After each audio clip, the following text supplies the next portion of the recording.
Merci d'être fidèle à nos programmes. Bonsoir et bienvenue sur ITV. Les inondations à la une de cette édition auprès des familles sinistrées de la banlieue au lendemain de la visite du ministre de l'Intérieur. La pression n'a pas chuté. Les Sénégalais sont toujours aussi remontés contre le régime actuel.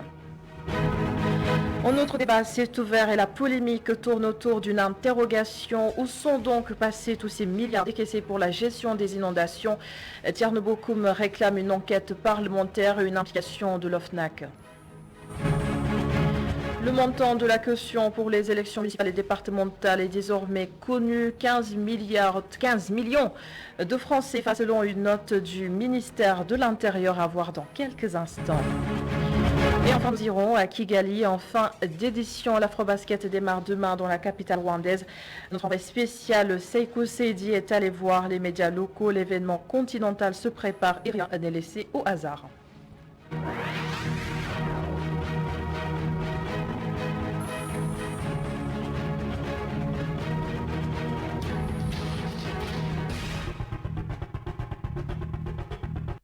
Ce sont alors des familles durement touchées par les inondations et tous les ans, ils redoutent cette période puisque le même scénario se reproduit.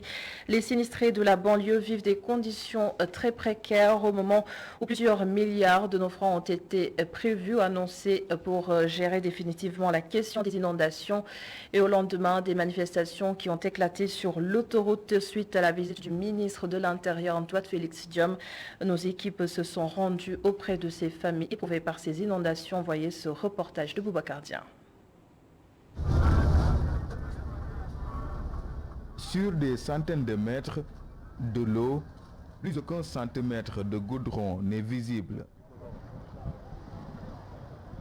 Diamaguène, Poste Thiaroye, Sicap Mbao, Lansar, Diacksao, des quartiers envahis par les eaux de pluie de ces derniers jours.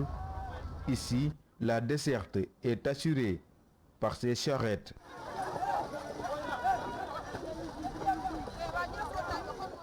Une situation que ces populations vivent depuis 16 ans maintenant. Depuis 2005, nous vivons cette situation. Diamaguène, Poste Thiaroye, Sicap, toutes ces zones sont inondées. 16 ans de calvaire. Nous n'avons nulle part où dormir. Le plus alarmant, nos cimetières sont inondés. Depuis une semaine, nous n'arrivons plus à procéder à des enterrements.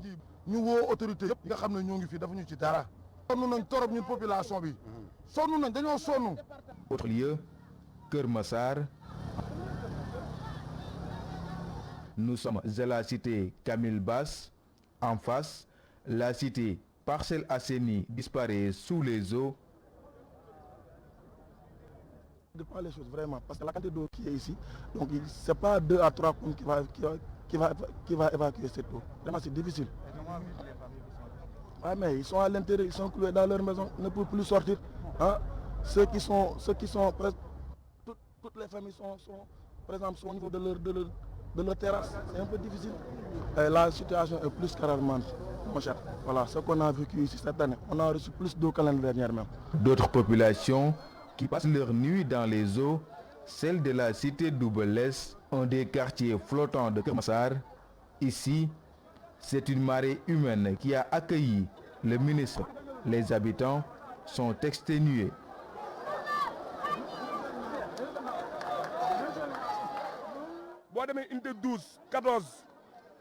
Unité 14, 15, quartier Hamdallah, Darey Kamil, tous ces quartiers sont envahis par les eaux.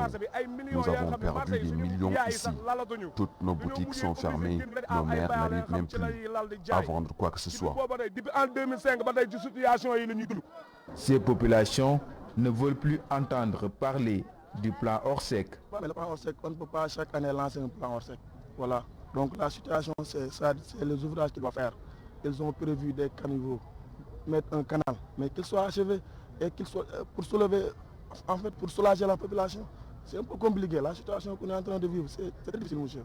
De Thiaroye-sur-Mer à la cité Double-Less, en passant par la cité Camille Basse et la cité Parcelles Assainies, partout, ce sont des populations très remontées qui étaient à l'accueil du ministre de l'Intérieur. D'ailleurs, à la cité Double-Less, Antoine Félix Diom a été hué par les jeunes du quartier, des jeunes qui n'en démordent pas. Chaque jour diggé, chaque jour préfet, chaque jour sous-préfet ñu ne ko ñun nag dañoo sonn mën nañu chaque bu ñu xëyee bàyyi lépp lu ñuy def dem xeex lu ñu am jël bu ñu ñàkkee suñu bakkan ñu xam daa am loo xam dañ ko xeex te dañoo war parce que ñun Sénégal lañ dëkk. Et Aliou Sow n'y va pas par quatre chemins. L'ancien ministre des collectivités locales pointe le régime actuel comme étant l'unique responsable du calvaire des populations. Par conséquent, il propose de diviser le ministère de l'Intérieur en plusieurs parties, dont une sera justement chargée de gérer ces inondations. Miki Maram Diaye. Mais s'il force le barrage moral pour le faire, mon combat, c'est qu'il met en face de lui comme candidat alternatif qui peut apporter des solutions bien meilleures, avec plus de jeunesse, d'engagement, de vigueur. Il doit comprendre qu'il n'est pas indispensable, et que d'autres peuvent faire le travail après lui, autant que lui, et même bien meilleur que lui. Tous les signes avant-coureurs, tous les signes précurseurs montrent une volonté assez bien ancrée. Excusez-nous, Aliou Sow, qui doit plutôt nous parler des solutions qu'il a par rapport aux inondations. Il était l'invité de Migui Maram Diaye dans Tok Tok Sénégal de ce lundi, et l'ancien ministre des collectivités locales pense que le régime actuel est l'unique responsable de ces problèmes. Par conséquent, il propose de créer un ministère en charge de la gestion des catastrophes. Nous y reviendrons. Un autre homme politique va plus loin et réclame à l'Assemblée nationale une enquête parlementaire sur la gestion des fonds alloués aux inondations. Thierno Bokoum demande aussi à l'OFNAC de s'autosaisir d'autres questions politiques évoquées ce lundi lors d'une conférence de presse, et ses propos sont recueillis par Abou Tedissou. Nous avons des pertes en vie humaine qui dépassent l'entendement à cause de la pandémie Covid-19. Sur 1000 milliards, le président Macky Sall a consacré près de 6% du budget aux dépenses liées à la santé. Il n'avait pas prévu une troisième vague, ni même une deuxième vague. Il y a un problème de vision. Nous demandons au gouvernement, au lieu de traquer les opposants, de s'orienter sur les difficultés des populations, surtout ce qui est lié aux inondations. Que les prix des denrées de première nécessité ont monté. Il y a évidemment un intérêt à doubler les plans Orsec. 511 milliards ont été injectés d'après le gouvernement dans la gestion des inondations. Où est l'argent? Où est-ce qu'ils l'ont mis? Nous demandons à l'Assemblée nationale de faire son travail. Que l'OFNAC s'autosaisisse, qu'on nous explique pourquoi des plans Orsec chaque année. Ce qu'on vous dit, une large coalition de l'opposition pour démettre Macky Sall local. Ce n'est pas une large coalition de l'opposition. C'est un regroupement de 4 personnes qui veulent une coalition de pression. Lancer la coalition à 4, ensuite voir qui doit venir, qui ne doit pas venir, etc. C'est pourquoi je vous ai dit que c'est une coalition contre l'opposition. Parce que dans l'opposition, je connais des gens qui n'accepteront jamais ça. Qu'ils viennent s'expliquer pour nous dire pourquoi préférer être à 4 que d'être avec tout le monde. Qu'ils viennent vous le dire.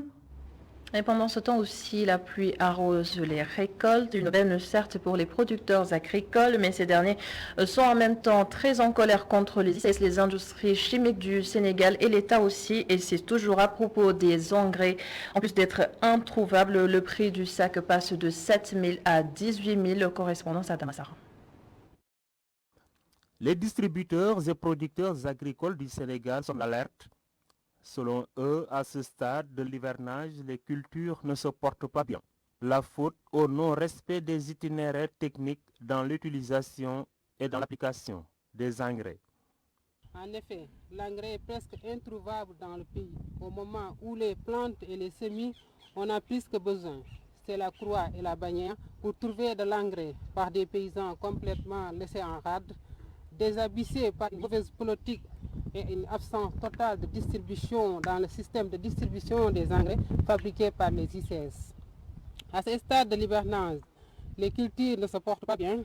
La faute à un non-respect des itinéraires techniques dans l'utilisation et dans l'application des engrais, l'état actuel des semis de mil, d'arachide, de maïs, de sorgho, de niébé et autres spéculations ne donne pas espoir aux bonnes récoltes. En 2021, nous alertons l'opinion nationale et internationale que cette catastrophe qui se dessine est due à un manque criard d'engrais dans les usines et dans les magasins des ICS. Les distributeurs et producteurs agricoles du Sénégal annoncent avoir reçu 3000 tonnes d'engrais cette année, une quantité largement insuffisante face à la forte demande des paysans. De 20 000 tonnes de l'année dernière, nous n'arrivons à mettre la main que sur 3 000 tonnes. En tant que structure agréée qui intervient dans la de distribution des engrais, il y a donc un gap important de 17 000 tonnes en 2021. Cette offre de 3 000 tonnes est largement insuffisante face à la forte demande du monde paysan en engrais, alors que nous avions prévu augmenter notre volume de vente pour cette année 2021. Pour la campagne agricole de 2021-2022, l'État du Sénégal prévu une subvention de 145 000 tonnes en engrais, dont 85 000 tonnes en engrais NPK et 60 000 tonnes d'urée. Mais la notification des fournisseurs que les ICS ont reçues à la date d'ici août est de 41 000 tonnes, soit une gap de plus de 100 000 tonnes. Aujourd'hui, sur le marché, le sac de l'engrais est passé de 8 000 francs CFA à 18 000 francs CFA. Et nous reparlons des inondations avec cette position exprimée par Alioune Sow, l'ancien ministre des collectivités locales, pointe le régime actuel comme étant le seul responsable du calvaire des populations. Il propose alors de diviser le ministère de l'Intérieur, dont un démembrement sera chargé de gérer les inondations. Migui Maramdia pour plus de détails. Inondation, le mot du moment. Un phénomène devenu cyclique au Sénégal, particulièrement dans la banlieue dakaroise. Et le plan décennal proposé par le gouvernement depuis 2012 peine à décoller, regrette avec amertume l'ancien ministre des collectivités locales, Souad. Mais des carences notoires, une vision défaillante et des actions mal planifiées et menées par des hommes qui ont développé des stratégies hasardeuses. Mais aussi l'échec est collectif, ne peut pas être imputé exclusivement au régime de Macky Sall. Parce que là où les inondations font des ravages et des dégâts, ce sont les mêmes milieux, les mêmes quartiers, les mêmes communes principalement au Sénégal qui subissent le même sort. D'Abdou Diouf à Macky Sall, en passant par Abdoulaye Wade, ils ont tous une part de responsabilité, reconnaît le haut conseiller des collectivités territoriales. Mais Macky Sall n'a plus aujourd'hui l'excuse, parce qu'après une décennie de gestion du pays, avec des engagements fermes pour l'éradication d'un tel phénomène, aujourd'hui il s'agit de faire son bilan et de faire son procès à la matière. Il y a de cela un an, à peine, il s'est rendu au niveau des zones inondées de la banlieue. Sa réponse était quoi? La départementalisation de Keur Massar. Même si c'est une décision pertinente, mais ce n'est pas une solution définitive ou suffisante. Après les critiques du président du mouvement des patriotes pour le développement MPD Ligue, place aux solutions. Il faut qu'il crée un ministère de la sécurité publique, de la protection civile, de la prévention et de la gestion des catastrophes. Et pour que un ministère qui se consacre à ça et non pas aux élections, aux débats politiciens, aux autres débats, et qu'il travaille à appliquer, à mettre en œuvre son plan national de développement et d'aménagement du territoire, avec déjà sa loi d'orientation. Ce plan, il faut oser le reconnaître, est un excellent plan. Le président de la commission spéciale numéro 1 des études de la planification et du suivi de l'évaluation des politiques de décentralisation du Haut Conseil des collectivités territoriales révèle pourtant avoir auditionné les autorités impliquées dans la question des inondations quelques mois avant la saison des pluies.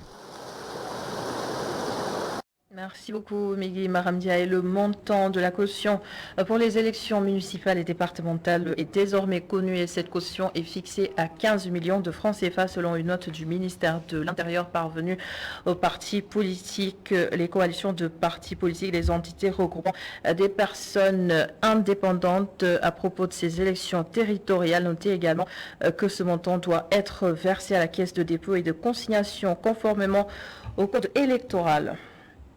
Direction Ziguinchor maintenant, après 2 ans de service, le commandant de la zone militaire 5 quitte son poste. Le colonel Souleymane Kandé a éliminé toutes les bases rebelles du front sud, ce qui a d'ailleurs permis le retour des populations déplacées.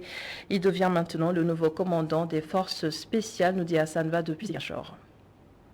Installé le 10 octobre 2019 à la tête de la zone militaire numéro 5, le colonel Souleymane Kandé avait annoncé la couleur lors de la passation de service devant le SEMGAD alors. Je mesure l'honneur qui m'est fait par le général d'armée, chef d'état-major général des armées, qui vient de me confier le commandement de la zone militaire numéro 5. J'imagine que la tâche est effectivement immense. J'ai beaucoup de défis effectivement à relever, mais je suis prêt à remplir la mission avec beaucoup d'humilité, mais surtout avec une bonne dose de détermination. Cette détermination se matérialise en avril 2020 avec le début des opérations de sécurisation dans l'arrondissement de Niaguis. Les villages comme Bijalou Majak, Niafena, Barakapakata, Barakabanao et Bissine sont libérés de l'occupation des bandes armées qui avaient élu domicile depuis le début des années 90. 8 mois plus tard, c'est-à-dire en janvier et février 2021, colonel Souleymane Kandé et ses hommes s'attaquent aux 4 bases rebelles qui étaient dans la zone, que sont Bamoun Bilas, Boussoloum, Badiong et Sikoum. Après plusieurs jours de pilonnage, l'armée met la main sur ces 4 bases. Sur les ruines de la mythique base de Badiong, colonel Souleymane Kandé avait tenu à justifier cette opération de sécurisation.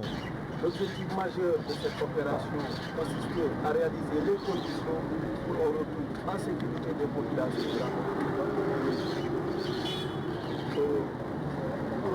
pour aider effectivement ces populations à retourner dans leur territoire jadis abandonné, il fallait créer les conditions de sécurité en procédant à la neutralisation des bandes armées qui sont installées dans ces zones. Après avoir nettoyé les positions rebelles dans tout l'arrondissement de Niaguis et dans le Brantokunda, le commandant de la zone militaire numéro 5 s'attaque aux positions rebelles situées dans l'arrondissement de Niassia, notamment dans la forêt des Bayottes. Après quelques jours d'intenses combats, la Grande Muette met la main sur 5 bases, que sont Eliot, Ahinga, Bougnac, Badem et Bagam. Dans cette zone, les bandes armées avaient fait beaucoup de mal aux populations locales, selon le colonel Souleymane Kandé. La prise en otage au niveau de Kaïkou en 2013, c'était le 3 mai exactement 2013, le criminel humanitaire, et la tuerie de Boko Bayo survenue le 6 janvier 2018, voilà, vient compléter ce bilan des sommes commis des actes odieux commis par le MRDC contre ces populations. Après 2 ans passés à la tête de la zone militaire numéro 5, le colonel Souleymane Kandé a fait disparaître toutes les bases rebelles du front sud et a permis le retour de plusieurs populations déplacées. Issu de la 14e promotion de l'ENOA de Thiès, le désormais ex-commandant de la zone militaire numéro 5 va diriger les forces spéciales. Il y a 2 ans, aujourd'hui, disparaissait Amath Dansokho, plus qu'un homme politique. C'était un militant infatigable, un défenseur de la démocratie. Il n'a jamais enlevé sa veste, celle de l'engagement. Et ce soir, Papa Lunsar et Moussa Fall reviennent sur le legs de Dansokho, comme on aimait à l'appeler.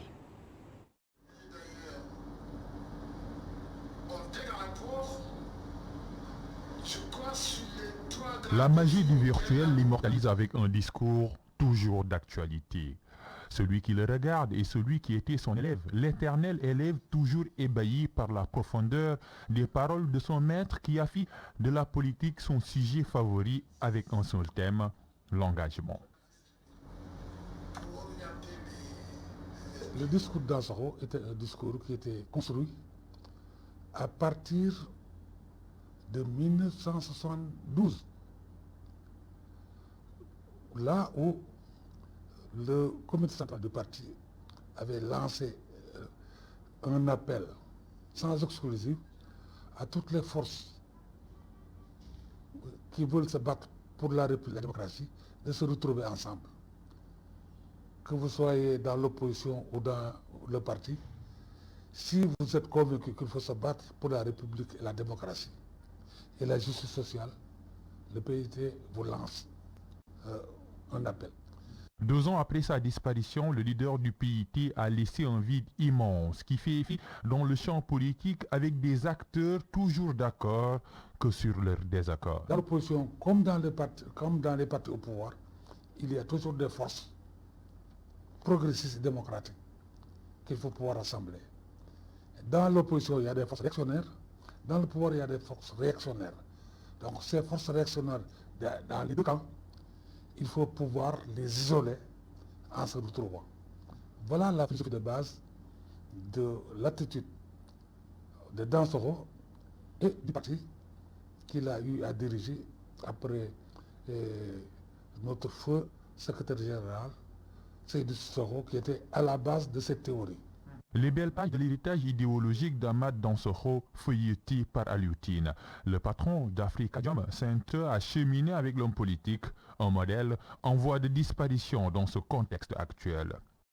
Je ne sais pas si c'est les moyens de communication qui ont permis de changer, parce que on est dans des cycles très courts et nous sommes également dans une période où les gens qui sont branchés, les jeunes, la plupart des jeunes dans les réseaux sociaux n'ont pas l'habitude de lire et d'avoir des discours ampoulés. Donc c'est toujours quand même, comme on dit, des discours très réduits et des discours qui font sensation. Donc on est en train de surfer sur les problèmes, on ne va pas en profondeur. Et il est bon aujourd'hui de trouver les moyens d'aller un peu plus en profondeur de ce que nous offre le numérique. Communiste d'abord, marxiste ensuite, humaniste enfin, Amath Dansokho a laissé de son vivant une œuvre considérable. Disparu en 2019 à l'âge de 87 ans, les Sénégalais se souviennent de celui qui a toujours été fidèle à ses principes. Son idéologie est aussi à saluer. Amath Dansokho s'est battu pour l'indépendance du Sénégal par les armes. Il avait aussi des principes auxquels il tenait énormément, un parcours politique riche raconté par Abdourahmane Ly. Vous retenez dans le département que vous connaissez bien, je n'ai pas grand-chose à vous dire. Amath Dansokho aura marqué d'une pierre blanche son passage sur terre. L'histoire est passionnante et elle commence en 1957, année au cours de laquelle il adhère au Parti africain de l'indépendance. Un an avant l'indépendance du Sénégal, cette figure majeure de la politique sénégalaise, très jeune, s'oppose au pouvoir colonial en organisant une grève à Saint-Louis pour exiger l'indépendance au gouvernement français, les armes à la main. Pour lui, l'indépendance doit impérativement passer par la lutte armée. Alors étudiant à Dakar, ce jeune Guédouin d'origine se rend en Guinée-Conakry en 1959 pour y récupérer des armes envoyées par le Front de Libération Nationale FLN algérien. Mais cette révolte ne sera pas suivie d'effet et s'ensuivra l'interdiction du PAI et la condamnation de ses membres, ce qui le contraint à s'exiler pendant 13 ans. Il se rend d'abord au Cuba où il va rencontrer un allié de taille, Ernesto Che Guevara, un conseiller voire plus qui lui inspire une nouvelle opération de révolution pour l'indépendance du Sénégal par les armes qu'il va mettre en œuvre depuis le Mali voisin. Mais l'ouverture progressive au multipartisme le convainc à renoncer à la lutte armée. C'est en 1977 que ses camarades de parti le reverront au Sénégal à la suite d'une amnistie générale prononcée en sa faveur par Léopold Sédar Senghor. 4 ans plus tard, le Parti de l'indépendance et du travail est né, un parti dont il va être pendant 30 ans le secrétaire général. Nommé au poste de ministre de l'Habitat et de l'Urbanisme par le président socialiste Abdou Diouf en 1991, Amath Dansokho se verra démettre de ses fonctions 5 ans plus tard à la suite de critiques contre le régime en place. En 2000, il décide de rejoindre Abdoulaye Wade à travers une alliance qu'il compose autour de ce dernier, le Front pour l'alternance FAL. Mais son compagnonnage avec Abdoulaye Wade sera de très courte durée, car quelques mois seulement après sa prise de fonction, Amath Dansokho est démis à cause de son opposition au nouveau pouvoir dont il combattra. 2 positions sont tenues en vue d'une union à la présidentielle de 2012.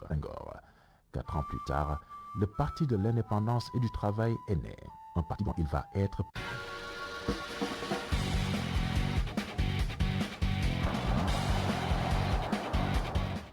Basketball, victoire du Sénégal en amical devant le Kenya, 74-67. C'était hier. Le centre de Green Hills au Rwanda a abrité la rencontre et c'était le dernier match de préparation des Lions avant l'ouverture de l'Afro-Basket demain. L'équipe nationale joue son premier match mercredi à 16h heure de Dakar face à l'Ouganda de notre envoyé spécial à Kigali, Saïkou Seydi. Victoire à l'arraché face à une équipe kenyane qui en voulait visiblement plus que les Sénégalais. Pourtant, le Sénégal a largement dominé les 2 premiers quarts 40-28 avant que l'adversaire ne revienne avec plus d'agressivité et de réussite sur les tirs à 3 points. 5e victoire du groupe en autant de sorties pour sa préparation. Mais ce dernier match ne compte pas trop aux yeux du sélectionneur national. Un match qui n'existe pas. Parce qu'on ne peut pas jouer au basket. C'est comme si on allait jouer dans les terrains de dehors. Donc ces joueurs-là ne sont pas faits pour jouer sur ce type de terrain. Donc je ne peux pas leur demander de courir, je ne peux pas leur demander d'attaquer le panier parce que c'est des possibilités de se blesser. Donc ce match, comme j'ai dit, ils ont transpiré, c'est la seule bonne chose. Mais de basket, on ne peut pas parler parce que je ne peux pas leur demander de jouer leur force. Le match s'est joué au centre Green Hills, un parquet pas du tout normal, mais qui a au moins servi d'entraînement aux hommes de Boniface Ndong, ces derniers qui ne se sont pas entraînés depuis leur arrivée. Un entraînement prévu à Kigali Arena que je ne comprends pas, mais bon, le président est en train d'y travailler. Parce que quand même, je pense que le règlement nous oblige, ou bien nous donne au moins une autorisation pour s'entraîner au moins une fois à la salle. Donc si on a une bonne piste, nous allons travailler comme nous l'avons fait à Dakar, continuer à progresser et puis se préparer pour le premier match contre l'Ouganda. Pour aller à la capitale rwandaise, l'équipe nationale n'a pas bénéficié d'un vol spécial, obligé donc de prendre 3 vols avant d'atterrir, mais le coach et son groupe ne se plaignent pas. Le voyage est long, mais bon, je pense que c'était le meilleur voyage qu'on pouvait avoir parce que tout le monde sait que rallier de Dakar n'est pas si facile. Mais bon, nous n'avons pas passé la nuit, donc nous avons eu tous nos vols. Malheureusement, la plupart de nos bagages étaient perdus. Donc, mais bon, on a récupéré la plupart, il manque, je pense, 2. La Fédération sénégalaise de basketball va envoyer une correspondance au pays organisateur. Objectif, s'entraîner à Kigali Arena, le stade qui accueille l'Afrobasket 2021, une compétition qui démarre ce mardi. Saïkou Seydi, Kigali, pour le groupe E-Media Invest. Maître Babacar Ndiaye tire un bilan satisfaisant de la préparation de l'équipe nationale. Le président de la Fédération sénégalaise de basketball ne cache pas ses ambitions, dévoilées d'ailleurs au micro d'ITV Regardez. L'entraîneur était satisfait des conditions d'hébergement, de transport et également d'entraînement. Parce qu'il m'a dit qu'il était logé à Radisson, j'avais un bus avec une escorte et il s'entraînait à Dakar Arena. Donc il ne pense pas qu'il y avait une équipe africaine qui avait des conditions mieux que le Sénégal. Donc nous sommes venus également 4 jours avant la compétition pour pouvoir récupérer. Maintenant tout est fait prêt, les primes sont disponibles, ils seront payés aujourd'hui à la fin du match. Et la balle sera dans le camp, je ne dirais pas des joueurs, mais de toute la délégation, y compris même vous, voilà, pour dignement représenter le Sénégal. On n'a pas la même culture culinaire. J'avais moi-même constaté ça parce que c'est la 3e fois que je viens à Kigali en 1 an. Donc nous avons trouvé une solution avec l'ambassade, voilà, pour quand même trouver une Sénégalaise qui puisse cuisiner pour les joueurs. Et que dès aujourd'hui, ils vont dîner. Voilà, ils ont commandé du yassa pour dîner, pour le dîner. Parce qu'ils ont fait, ils ont dit qu'ils ont fait. Voilà, donc chaque jour, Inch'Allah, nous commanderons un repas sénégalais pour leur permettre, voilà, de bien manger. Là, je viens de raccrocher avec le président de la Fédération rwandaise de basket, parce que le règlement nous autorise à nous entraîner sur le terrain 48 heures avant le démarrage de la compétition. C'est écrit noir sur blanc sur le cahier de charge. Je lui ai rappelé. Donc il a promis de me revenir d'ici peut-être ce soir. À noter également que les Lions se sont entraînés aujourd'hui à Kigali Arena et le meneur de l'équipe nationale Pierre Henry n'a pas été présent à la séance. Il aurait perdu quelques-unes de ses affaires durant le voyage. L'Afrobasket s'ouvre donc demain à Kigali. Les médias rwandais sont à fond dans la préparation de l'événement continental et notre envoyé spécial Saïkou Seydi s'est rendu à l'agence nationale de presse RBA Rwanda Broadcasting Agency. Elle détient les droits de diffusion. Regardez son reportage.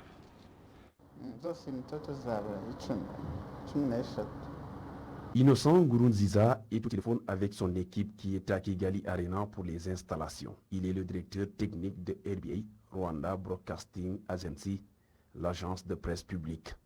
C'est l'heure des derniers réglages avant le démarrage de l'Afrobasket ce mardi. On a déjà installé nos bivans à haute définition de 10 caméras, mais normalement la production va se faire avec 12 caméras.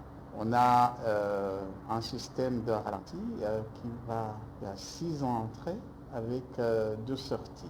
Donc on a aussi des lenses, des grands objectifs qui a une capacité de 100 et de 42. Son équipe et lui sont conscients de l'enjeu de cette compétition. Ils sont prêts à relever le défi. On a amélioré la capacité technique. Auparavant, on a utilisé seulement deux grands objectifs, mais pour le moment, on a ajouté deux autres. On va aussi améliorer le système de ralenti.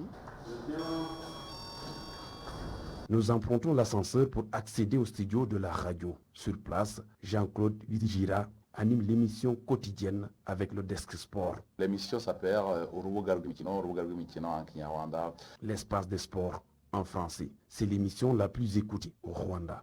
C'est une émission très populaire et même ici nous avons beaucoup de trophées d'une émission très populaire ici au Rwanda.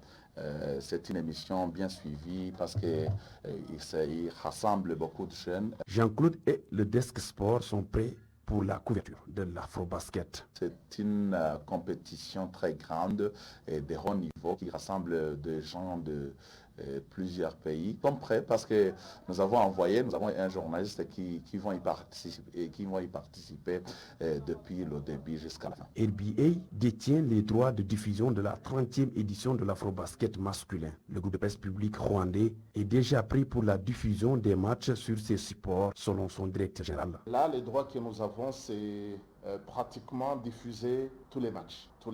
Nous avons une deuxième chaîne qui s'appelle Kessito. Ce que nous sommes en train de faire, c'est pratiquement mettre tous les matchs sur la deuxième chaîne, exclusivement les matchs du Rwanda, sur les deux, sur la télévision RTV et sur Kessito, c'est tous les matchs de Afrobasket. Il promet une meilleure couverture du tournoi. Si le Rwanda a vraiment construit cette infrastructure, a investi pour avoir cette infrastructure, pourquoi pas la télévision ne devrait pas aussi investir pour avoir le matériel nécessaire pour couvrir les matchs.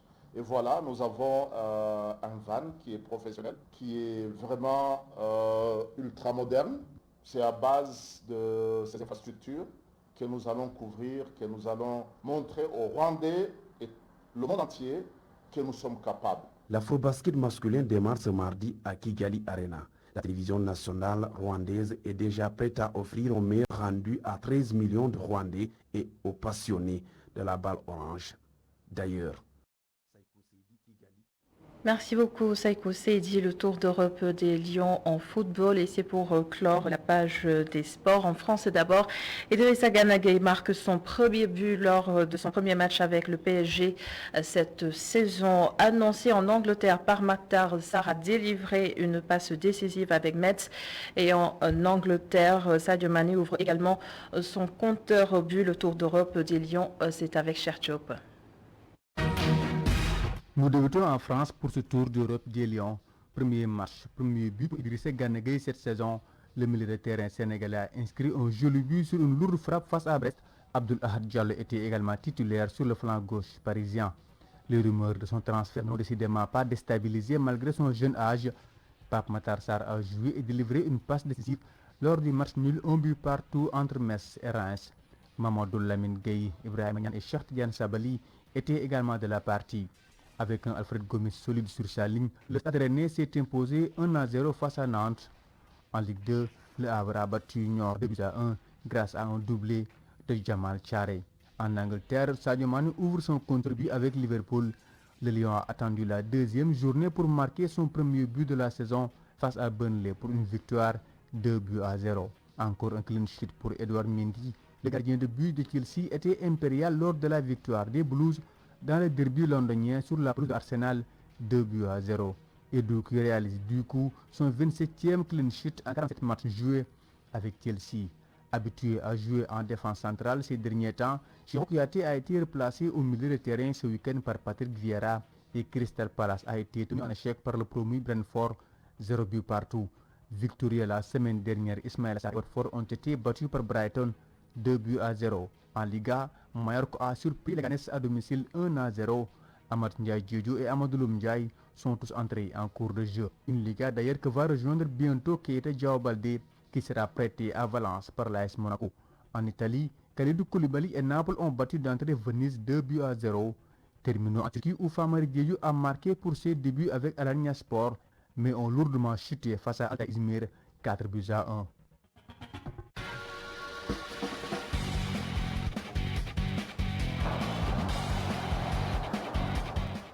Et c'est la fin de ce journal. Merci beaucoup de l'avoir suivi. Merci à l'ensemble des équipes en régie. Bonne suite des programmes sur ITV. Rendez-vous demain, même heure et même chaîne. Au revoir à tous.